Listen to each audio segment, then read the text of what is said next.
Okay, rockers, I'm Hojo, and before we get into this week's episode, Hunzi and I wanted to let you know that if you enjoy Hojo and Hunzi's Hard Rock House, then we'd like you to tell us what you think of our podcast.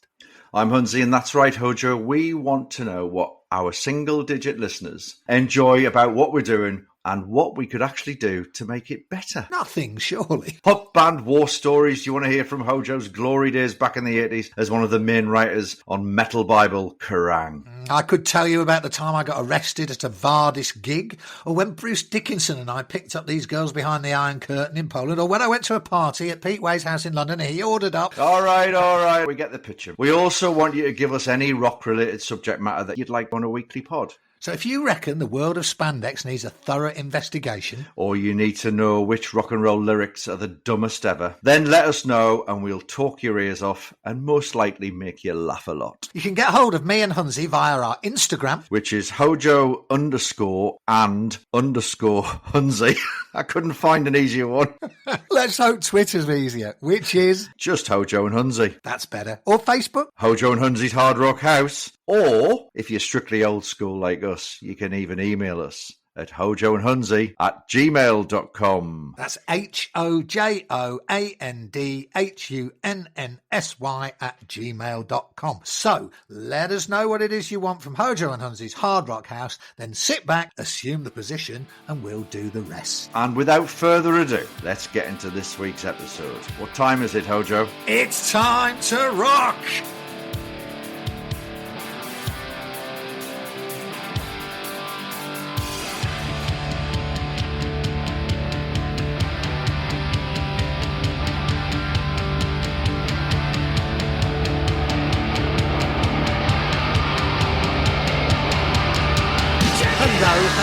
Hello. I'm Hojo.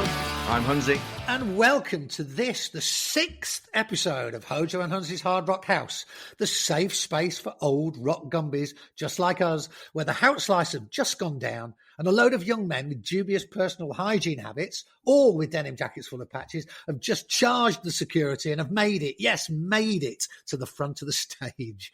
Those were the days, weren't they, Hunzi? That sounds exactly like me back in the day at Newcastle City Hall. The lights went off. You were in row M or something in the middle, but by the time the first chord had been struck, you were down the front pointing furiously at the band. Yes. In the hope that you could avoid getting a bash around the head from the security guys and get there and start banging your head at the front of the stage. Exactly. Okay, so we're now 6 shows in, and hopefully our single-digit listeners are getting a hang of the format. So you know the drill, Hunzi. What top rock and roll has had you tapping the steering wheel on the school run this week? This morning, I felt like listening to a bit of AOR. Ooh, yeah. That's not like you. You're normally a loincloth and heavy metal man. Yes, but, I would rather say denim and leather rather than loincloth and heavy metal. Whilst I was driving back from the school and I thought, right, what should I put on? Normally I would have gone to the old favourites of mine, like, the Night Rangers or John Waite's of this world or Journey. But in this particular instance, I decided to go and revisit the debut album by British AOR rockers, FM. The album's called Indiscreet. Are you aware of that record, Hojo? Yes, I'm very aware of that record. AOR very much belonged to America, didn't it? There wasn't many British AOR bands flying around. We associated that type of music with Sunshine and California and America. So FM, for me, were like the first British AOR band that I became familiar with. I always wondered why they never quite made it in America, because it's very American radio friendly, that record. It's got some absolute banging AOR tracks on it that wouldn't be out of place on a Night Ranger record or even a Journey record. And I just wonder why they never made it in the States. Do you know why? I suppose there's a very simple answer to that. Is they had about 479 AOR bands that were all top quality.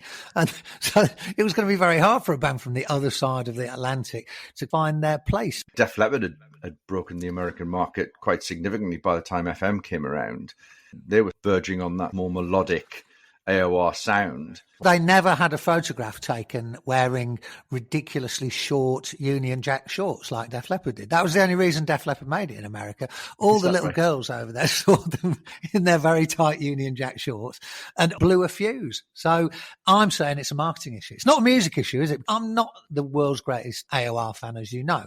I started out as a cub reporter on Kerrang, loving that stuff. But within a couple of years, I kind of found myself getting a little bored with it all. It was all a little too light for me. But having said that, FM have always been a great band. I've admired them because they've stuck to their guns. Like you say, they've been the ones trying to paddle upstream, haven't they, in the UK? There really hasn't been a domestic AOR scene, frankly, ever. Because when we were kids going to rock clubs, if you were trying to pick up girls, you had to pretend you liked AOR, didn't you? But the idea that you'd say, yeah, I really like AOR and my favourite band is FM, that's just not going to work, is it? It's not the greatest rock pickup line of all time. If you would say, I'm a massive Journey fan, I really love REO Speedwagon's 9 Lives album, I think you're in with a fighting chance, aren't you? But you say, my favourite AOR album is FM's Indiscreet, I think you'll be drinking your cider and black on your own by the end of the night. Yeah, possibly. But going back to your point about rock clubs, I do remember those days because the DJ would put some of that aforementioned AOR on, and despite the fact that, you know, you got like a Metallica t-shirt on or a Saxon t-shirt or whatever, as soon as Loverboy Turn Me Loose came on, you were like, right, I'm up. Because you knew that bird that you fancied was going to be dancing to it. So you'd kind of get up there and rather uncomfortably try and play air guitar to a song that hasn't really got guitar in it. AOR was very much the more feminine side. A tool to be used. A tool to be used, and you are correct. I don't ever recall trying to pick up a girl in a nightclub mentioning that I was a fan of FM's Indiscreet album. I never went down that niche route to try and pick up a girl. Anyway, back to the record. There are some great tunes on there, great vocalist, and they were great lads as well, you know. They weren't bad to look at. Maybe it was Merv Gouldsworthy's satin blue jacket with the sleeves rolled up that didn't wash with the Americans. I thought they would have gone for that. I thought they would have gone for that big style. But hey, clearly I was wrong. Am I right in thinking that on Indiscreet, FM had a song called Frozen Heart, or have I completely got that wrong? That was the big ballad. That was the one. That was the weepy one, wasn't it? So you had to always turn up with a handkerchief if you thought that someone was going to play that, didn't you? You could do, but it would be wrapped around your wrist. Yeah, normally around your knee. That was a good look, wasn't it? You remember? When you thought it was a good idea to put a coloured handkerchief wrapped around your knee. You did that, didn't you? Not sure I ever did. I wouldn't absolutely swear that I didn't. You said that because you've done that. God, did you ever do that? No, but I did wear the leg warmers. Oh, that's good. What colour? I'm not quite sure what colour they were, but I had the, you know, the white boots that Coverdale used to wear. They weren't quite baseball boots, but they weren't quite Dr. Martin boot, a high top sort of shoe. Okay, right. But they had to be pristine white. Mm-hmm. I'd often mix and match the leg warmers. But yeah, I did go through a leg warmer phase. But they're not pastel colours? No, I never went down that route. I never went down the pastel colours.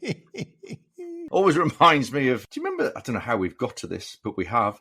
Do you remember that get-up that Kiss were wearing at one point during their career? Remember the video for Tears Are Falling? Paul was definitely wearing leg warmers, but I was more fascinated by his gloves. Yeah, I do have a vague recollection of that video. Absolutely terrible song as well, wasn't it? Terrible song. Awful. Appalling song. Appalling video. It looked like he was wearing like Marigold washing up gloves, rather weirdly. I don't know how we've got to that from FM. We were talking about FM. Frozen Heart. You were talking about Frozen Heart. I just remember that being a song that was kind of, I suppose, what you'd. It's very pejorative, isn't it, when you say it was a minor hit.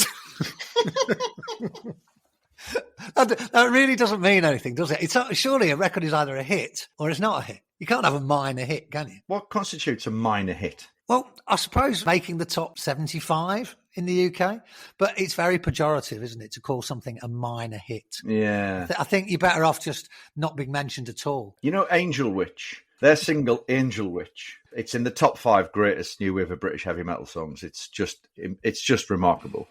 But their single entered the charts at number 70, right, which I believe was the cutoff point. It would go 1 to 70. They wouldn't bother about 70 onwards. Like, I always thought it was 75. Was it? Anyway, whether it's 70 or 75, Angel Witch went in with their single Angel Witch at 75, right? So they're starting from the bottom up, right? They're relying on a slow build, okay? Right. And the following week, their single dropped out of the 75 and went down. Oh, dear. So it actually peaked at the bottom of the ladder.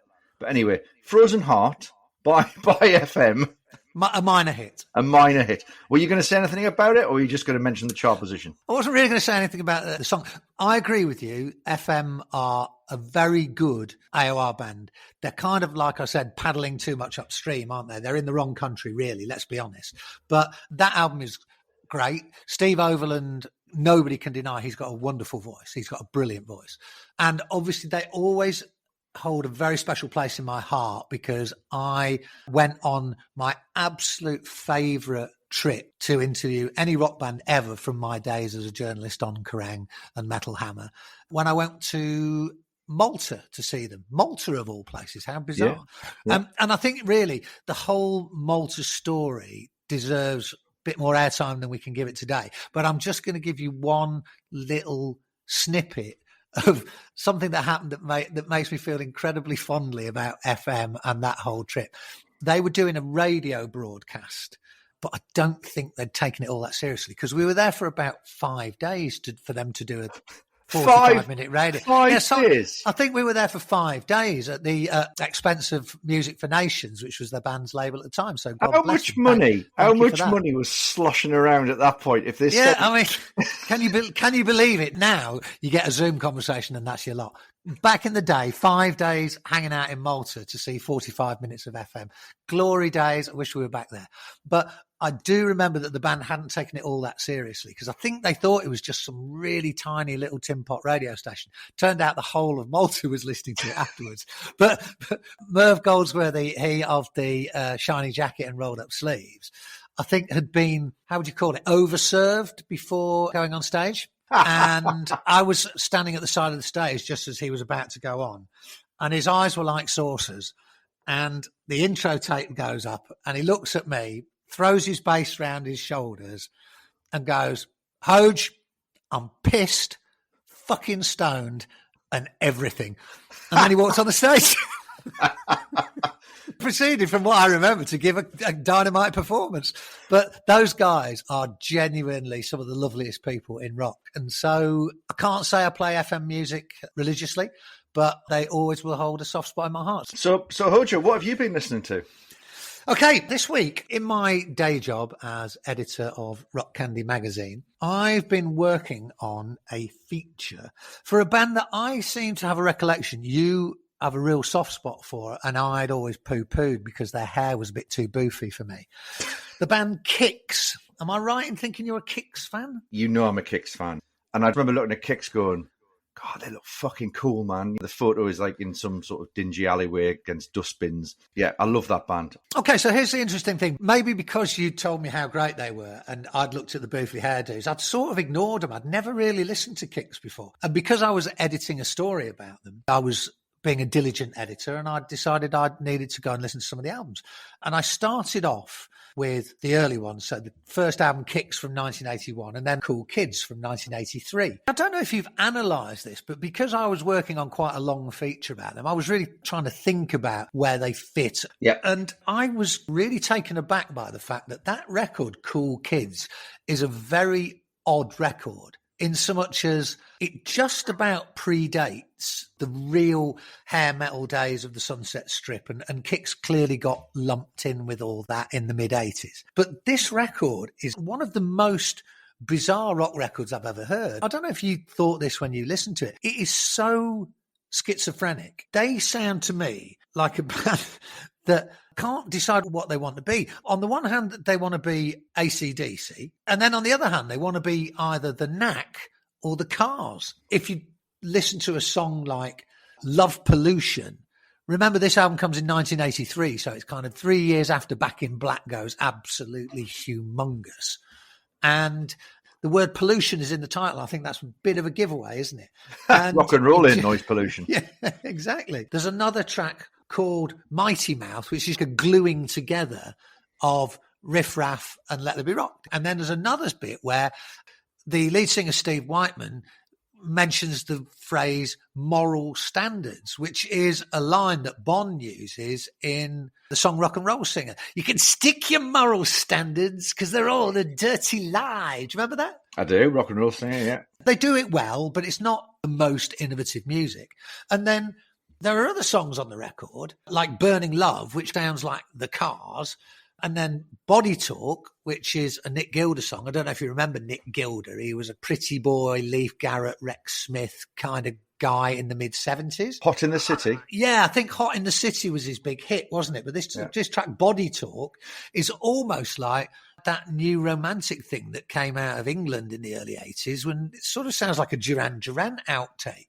Yeah. So it's really all over the place, the album, and yet somehow it's got a charm to it. If you go back and listen to the first Kicks record, they'd laid the foundations for Cool Kids beforehand. There's a track called Heartache, which is very much in that bands like The Knack. I mean, I loved that band. I think they were on Warner's. They were on Atlantic. Yeah. Atlantic. Beau Hill was shipped in for their third record. They changed their clothes. They frizzled their hair. They tousled their hair a bit. I think their third record was Midnight Dynamite, which was very radio-friendly, classic American rock. I'm not dissing it. It was a good record. And then their one after that, Blow My Fuse. They had a hit. They had one hit. Which is basically Dream On by Aerosmith. Do you remember what the title was? Don't Close Your Eyes. Correct. It was Don't Close Your Eyes. Which can be frequently seen on many AOR American rock compilations as their hit. When I was doing my due diligence in editing the feature, I went through their catalogue, and I'm with you. The first two albums had a lot of charm. After Midnight Dynamite, they just threw their lot in with the hair metal thing. They obviously went, we're getting absolutely nowhere, because the first Kicks album didn't chart. Cool Kids charted, we were laughing about Angel Witch. Cool Kids charted at 177. Oh, bless them. Oh, dear. So clearly they had to do something, because they were going absolutely nowhere then backwards. And they just changed. Like you say, they became a much more standard issue hair metal band. And with Blow My Fuse, they had the hit single with Don't Close Your Eyes, which got to number 11 in America. The album eventually went platinum. It took a while, but it did go platinum. So from a commercial perspective, you can't argue with the choices that they made. But listening back to it now, 30 years later, I just found everything after the first two albums was just very ho-hum, metal by numbers. It just wasn't all that good, was it? And really, all the good stuff, all the meat is in the first two records. Yeah, I wouldn't disagree with you on that. They used up all their eclecticism in the first two records. I think they finally threw in the towel recently, actually. They absolutely did, and they knocked it on the head in September of last year. So really recently, they obviously, like all bands that were killed by grunge, they had a hiatus of about 10 years from around about 93. In fact, no, that's not quite true. They put out a last Fag-Ash album in 1995. Is that what it was called, Fag-Ash? It was called Show Business. And that came out on an independent label because obviously they'd been dropped, as all those hair metal bands were, from the major labels when grunge killed metal. And then, like all of that stuff, it came back again at the start of the 2000s, and bands like Great White and Warrant and Kicks were all able to work again. They all ended up playing on yachts, didn't they, on boats? Yes, well, it wasn't yachts, it was really boats, wasn't it? I mean, it would be funny if you tried to get them all on a yacht, that would be good. So they had a 20-year revival. They knocked it on the head at the end of last year. And the story was really interesting because, number one of the guitarists, Ronnie Youngkins, has just been in and out of rehab. He's obviously had tons of drug problems. He was living in a halfway house not very long ago. So clearly not what you'd call a successful life. Their drummer, Jimmy Chocolate Chaffant. Why is he called Chocolate? No idea. I don't know. That's just what he was called. Because there was Jimmy Chocolate Chaffant and there was Brian Damage Forsyth. Yes, well, we obviously know why Brian Damage. Brain damage. Very funny. Yeah. But Jimmy Chocolate Chalfon had 2 heart attacks, one of which was on stage with the band. The singer, Steve Whiteman, had problems with his feet. He kept getting pains in his feet. Right. And Brian Damage also managed to have a stroke. Wow. So in many ways, no wonder they finally decided to knock it on the head. I think for the sake of their sanity and their health, it was probably time, wasn't it? So there you go, the crazy story of Kicks. We're going to move on with a little break from tradition from Hojo and Hunzy's Hard Rock House this week, because instead of bollocking on for hours and hours about a topic that just comes to us off the top of our head, we're moving into a different bit of territory. Now, everybody will remember that in previous episodes, I had mentioned the fact that there was a band called Lååz Rockit whose album was called Know Your Enemy, and I gave his band a bit of a kicking.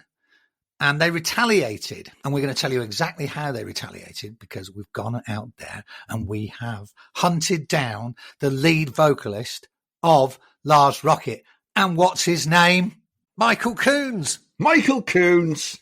Lååz Rockit. Michael Coons. Michael Coons, as the single-digit listeners know, is a bit of an obsession for Hunzi and I, because he was in a thrash band called Lååz Rockit that I hated, Hunzi loved.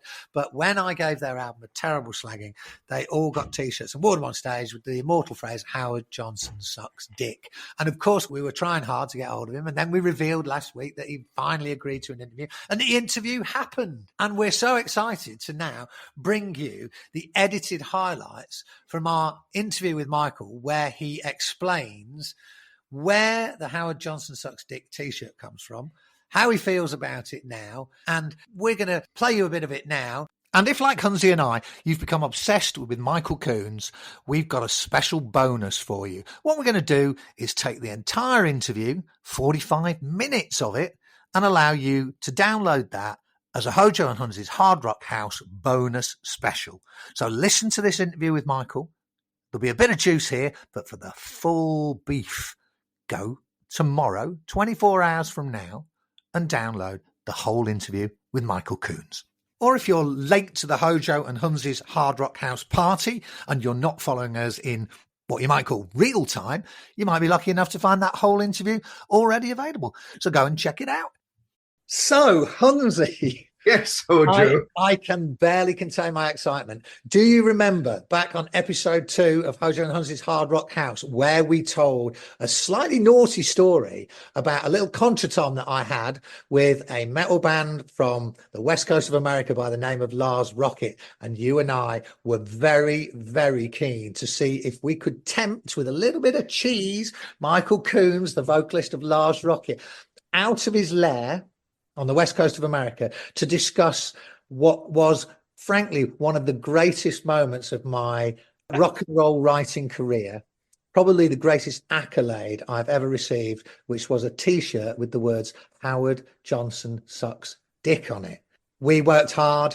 We managed to locate Michael, and I am beyond excited to say that he is the first interview on Hojo and Hunzi's Hard Rock House. I genuinely cannot believe we've got the man responsible for the dick T-shirts. He is here. Michael, we are beyond thrilled to have you. It's more than a pleasure to welcome you to our podcast. We could have had David Lee Roth.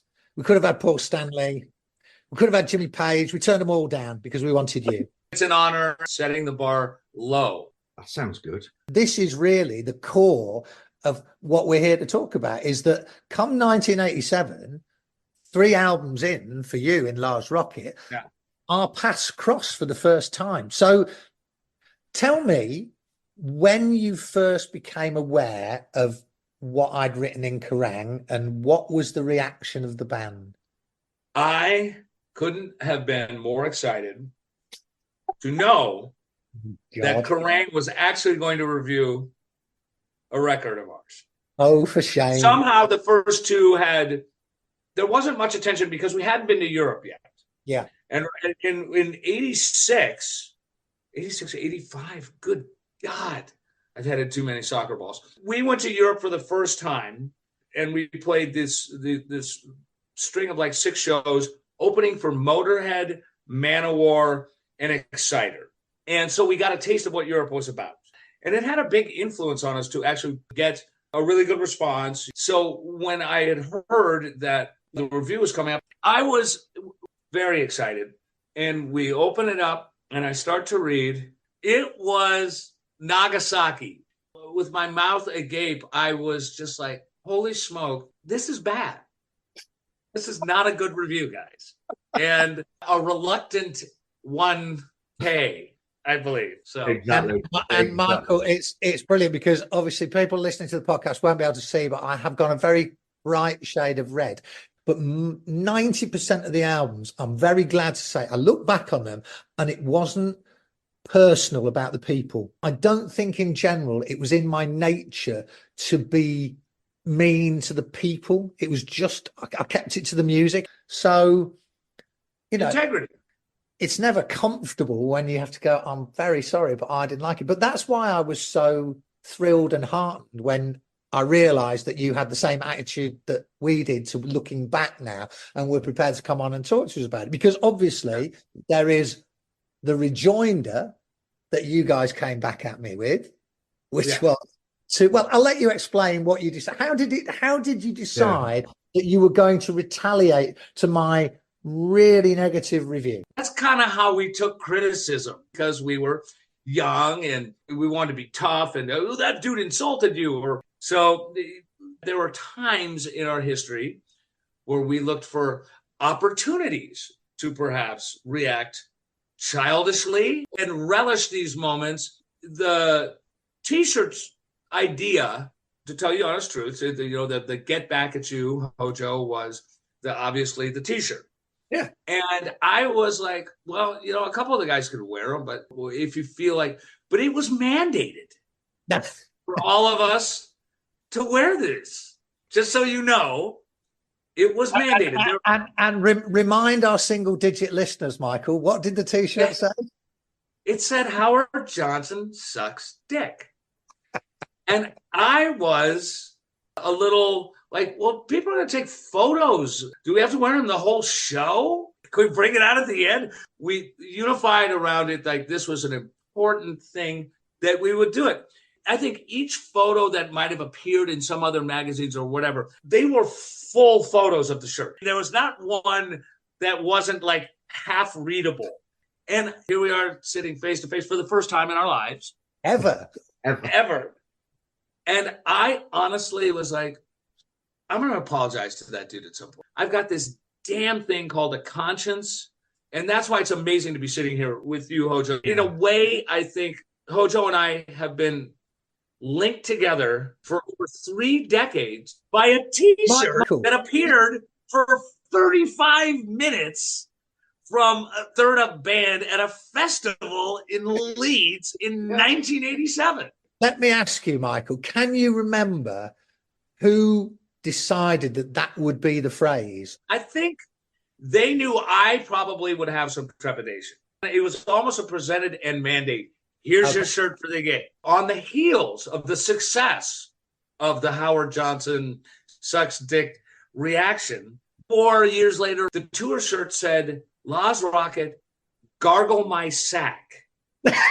You never saw that shirt.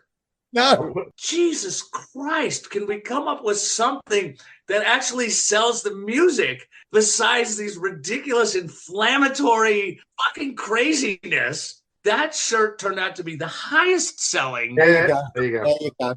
that we had. On the infamous show at Leeds, where the aforementioned T-shirt was revealed, did you at the time reveal to the crowd why you were wearing the T-shirt? I can't remember. I wasn't at that show, but I do remember there was a review in Metal Forces magazine by a guy called Mike Exley, where he pretty much went, I thought the band were really good, gave a high energy show from first minute to last. And he said, I loved the bite back against the review that had been in Kerrang, and the crowd seemed to enjoy it too. And obviously I wasn't there, so I don't really know how that manifested itself.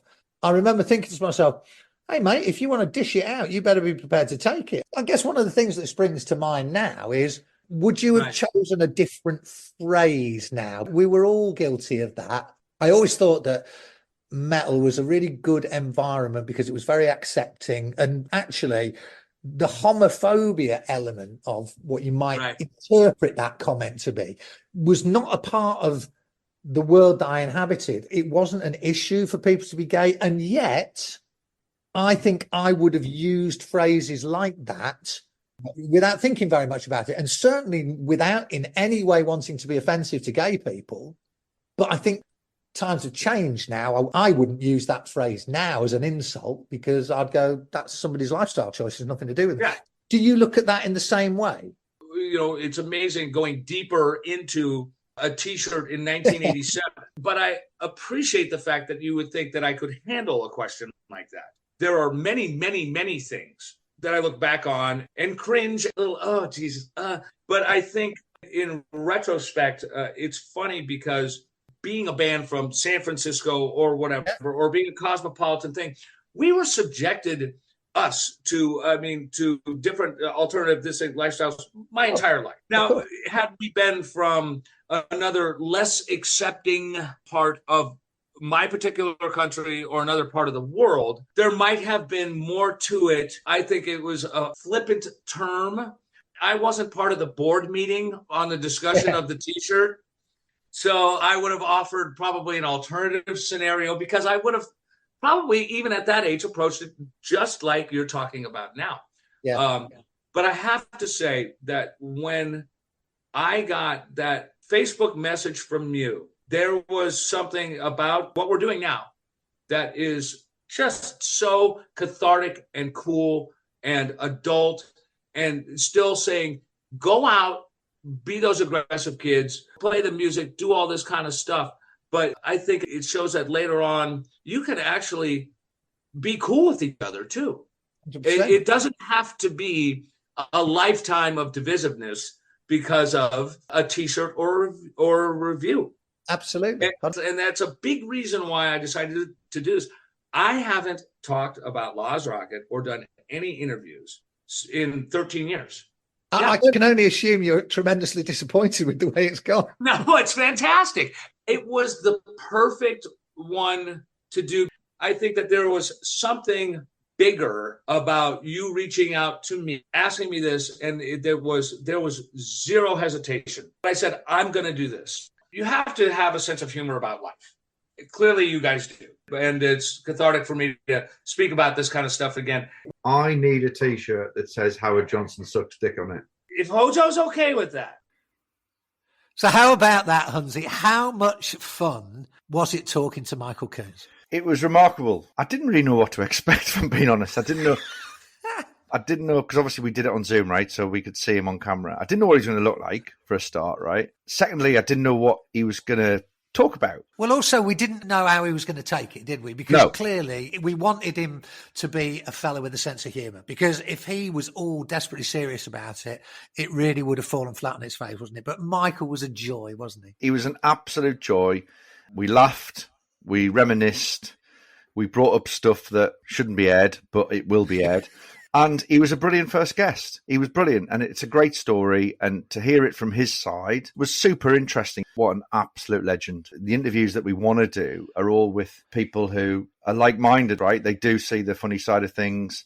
They talk candidly and openly and very transparently about those times. We're not here to blow smoke up people's arses. You're absolutely right, Hunzi. I think we've waffled on enough for one day. As I say, we're going to put the full interview up somewhere else where you can access it if you so choose. Mate, it was lovely catching up, and I'll be seeing you here, same time, same place next week. Yep, see you later, mate.